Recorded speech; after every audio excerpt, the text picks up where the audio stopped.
Yeah, and that's the other aspect of Thin Lizzy too, is just how all four of those guys were phenomenal musicians.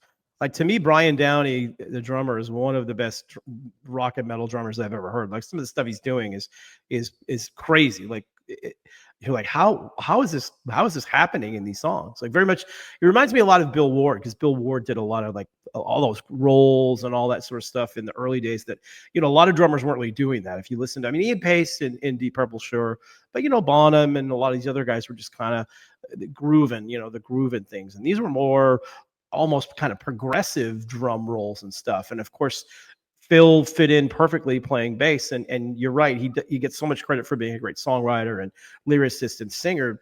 You forget he was a really good bass player too. Yeah, I think with Brian, not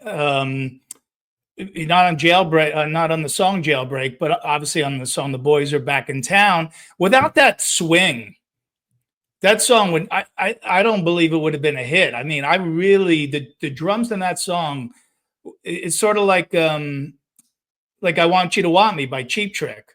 Without that, if it was just a sort of a straight ahead beat, it just wouldn't have the same feel to it. And then obviously Phil is locking in with what Brian's doing. So yeah, I agree, man. I think that's such a huge, those four people were meant to play with each other. And then we got to give Scott huge kudos.